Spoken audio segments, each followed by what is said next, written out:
بسم الله الرحمن الرحیم. د نن ورځې په سرلیکونو کې د آذربایجان له سفیر سره د بهرنیو چارو وزارت سیاسي مرستیال شیر محمد عباس تانکزي لیدنه، د ترکیې له سفیر سره د علمي اړیکو د پراختیا په موخه د شیخ ندا محمد ندیم خبرې،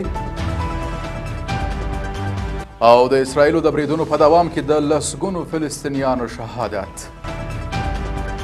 د لوی او مهربانه خدای په سپېڅلي نامه درنو لیدونکو سلام. د نن ورځ خبرونو ته ښه راغلاست.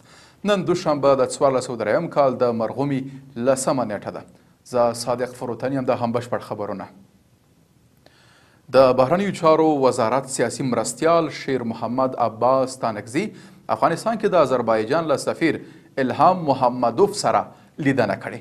د بهرنیو چارو وزارت وایي په دې لیدنه کې ښاغلي ستانکزي قزاقستان کې د دغه هیواد د الوتکې لوېدو له کبله د آذربایجان سفیر ته د تسلیت مراتب وړاندې کړي او په سیاسي، اقتصادي او ټولنیزو برخو کې د دوه اړخیزو اړیکو په پیاوړتیا ټینګار کړی.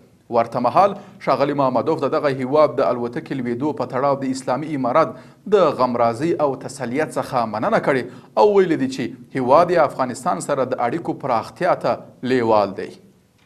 د لوړو زده کړو وزیر شیخ ندا محمد ندیم په کابل کې د ترکیې له سفیر جنک اونال سره وکتل او د دواړو هیوادونو ترمنځ د علمي او تحصیلي همکاریو پر پراختیا خبرې وکړې. په دې کتنه کې شیخ ندا محمد ندیم وویل چې افغانستان او ترکیه ډیری دینی مشترکات لري او زیاته کړه چې د افغانستان په پوهنتونونو کې د لیسانس او ماسټرۍ د پروګرامونو د پیاوړتیا لپاره د ترکیې همکاري اړینه ده. له بله خوا د ترکیې سفیر د لوړو زده کړو له وزارت سره د همکاري ډاډ ورکړ او د ساختماني انجینرۍ، کرنې او طب په برخو کې د علمي همکاریو وړاندیز وکړ. نوموړي د هیواد د تعلیمي ادارو پلاوي ته هم بلنه ورکړه چې ترکیې پوهنتونونو ته سفر وکړي.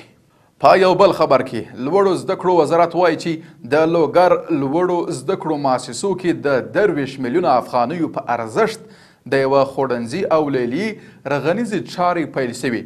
د دغه وزارت په وینا د یادو پروژو لګښت د لوړو زده کړو وزارت له عادي بودیجې څخه ورکول کیږي. صنعت او سوداګرۍ وزارت وایي چې د ایران د حیواني کوچو د یوه تولیدي شرکت مسؤلینو د صنعت او سوداګرۍ وزارت له مرستیال مولوي احمد الله زاهد سره په کتنه کې افغانستان کې د حیواني کوچو په پروسس او تولید شاوخوا 4 میلیونه ډالرو پانګونې ته لیوالتیا ښودلې ده. د غراض دې لیدنه کې ښاغلي زاهد یاد شرکت ته د هر راز همکاري ډاډ ورکړی. مننه چې را سره یاست. په پای کې بهرنۍ خبر. د الجزیرې خبري اژانس د راپور له مخې 13 ورځ غزه کې د صهیونیستي یرغلګرو د بریدونو له امله 10 تنه شهیدان شوي. د راپور پر اساس له دې ډلې څخه 9 تنه د مرکزي غزې په النصیرت پنغالي او نور 2 نفره بیا پر الوفا روغتون ترسره شوي برید کې شهیدان شوي دي. ورته مهال د غزې رسنیو دفتر ویلي چې راتلونکو څو ورځو کې به تړانګه د یخي هوا د راتلونکي څپې له کبله سخت زیانمنه سي. دغه خبرداری په داسې مهال ورکول کیږي چې په تیرو څو ورځو کې د سړې هوا او ژمنیو وسایلو د نشتون له امله دې سیمې کې 15 نوو زیږېدلو ماشومانو ژوند بایللی. په پای کې له تاسو ټولو ګرانو هیوادوالو څخه مننه کوم چې تر پایه له موږ سره پاته سوئ. د افغانستان سیمې او نړۍ تازه خبرونو او معلوماتو ته د لاسرسي لپاره کولی سئ موږ په ټولنیزو پاڼو کې تعقیب کړئ او له پیښو خبر سئ. تر راتلونکي خبرونو پورې ښه شپه او ښه ورځ.